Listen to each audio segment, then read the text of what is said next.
My name is David Daniel Ball, and these are the headlines for Wednesday, the 27th of October, 2010.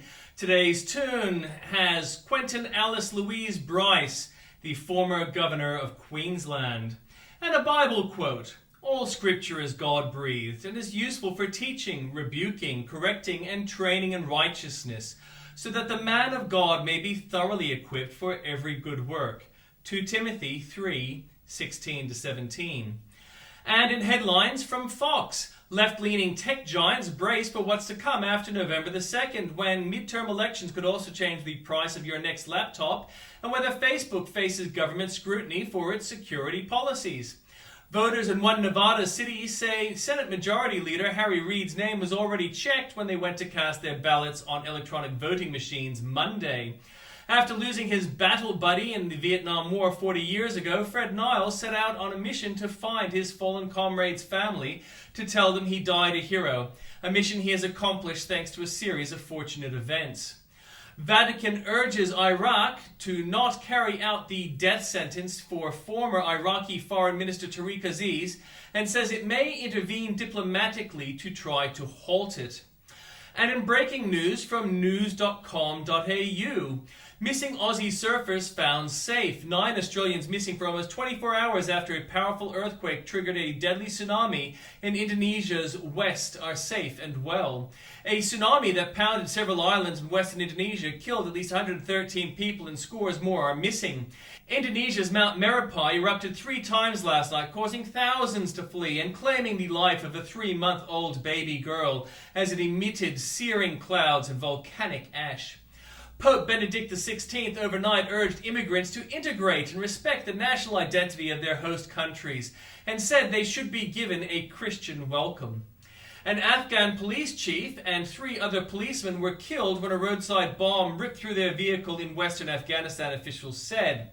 From New South Wales and the ACT, he's a humble sheep farmer who's battled through a dusty decade of despair as a long-running drought crippled country New South Wales.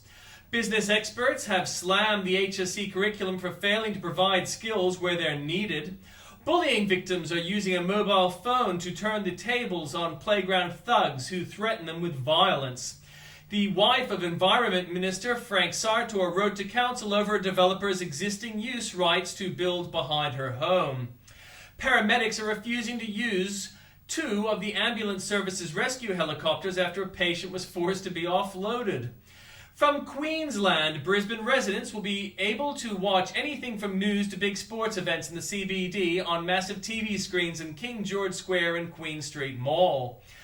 Sunshine Coast dad Brad Gibson is desperate for government funding of a $500,000 a year drug treatment that could allow him to see his 3 children grow up. A Queensland tourism legend has called for an inquiry into the state's tourism industry, claiming it is plagued by poor marketing and a lack of ideas. Anna Bligh has sought advice on whether informal voting is on the rise, and a clear sign she is mounting the case to dump the optional preferential system. A killer who led police to a man's grave in 2004 became emotional and told officers that he also knew the fate of Daniel Morecambe, an inquest heard. From Victoria, shock new figures reveal police are failing drug tests more than motorists or AFL footballers. About 100 workers at a Victorian defence vehicle manufacturer will be out of a job before Christmas. The prime suspect in a vicious murder has escaped blame after a coroner found insufficient evidence that he stabbed his love rival. The 3 men with links to an outlaw bikie gang have been bailed over an assault at a city strip club that left 5 in hospital. From the Northern Territory, a woman has described being attacked by a friend's dog as the most terrifying event in her life. From South Australia, a high-level group to coordinate the provision of services for refugees at Inverbrackie near Woodside has been established by the state government. An explosion caused by fertilizer stockpiles at Port Adelaide would produce a blast zone kilometres wide and cause mass devastation, documents reveal. Women frightened by links between hormone replacement therapy and breast cancer are turning to an unproven, expensive and possibly fatal alternative. The state's biggest bank is rolling its school banking customers into accounts that pay 0 interest.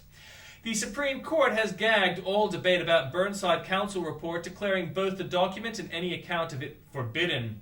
From Western Australia, a senior West Australian health official tried to instruct his daughter and her fiancé what to say to corruption investigators looking into his conduct, an inquiry has heard. A former manager of a northern suburbs car wash has been charged with a string of child sex offences against young girls he employed at the business. A raid on the Bunbury headquarters of the Coffin Cheaters bikie gang earlier today has proved fruitless for the gang crime squad despite one arrest. A Derby police officer has been charged with unlawfully discharging his police revolver after firing several shots during a high-speed chase in February last year. Indonesian people smuggling crew on Christmas Island have brawled with Afghans inside a compound for families for the second time. The complexity of the Gillard government's proposed mining tax could lead to years of litigation. And there's nothing new from Tasmania. From the Journalist Corner, tensions ran high before a Senate debate in Kentucky when a protester from MoveOn.org was stomped on by a Rand Paul supporter after she attempted to approach Paul. Now Rand Paul reacts to the incident making headlines. The pressure is on for the Democrats to keep control of Capitol Hill, so what's next in the GOP's offensive playbook?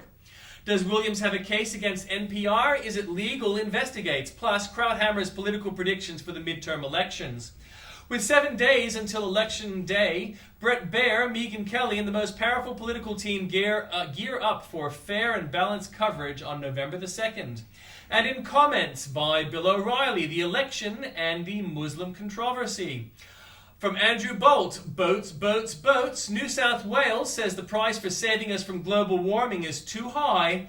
Rudd warned Gillard her East Timor plan was a fizzer. Why are schools promoting this deceitful film? The uniform activist down to his clown shoes. The ultimate danger sex. Fewer of us and more of them. Costello, Howard was too selfish. Sartor's amazing coincidence. The shoes of a clown. Gillard's 3 big lies. Why is your marriage your boss's business? No way to put Aborigines in work. And is Bob Brown still really the leader? More for you there at the link.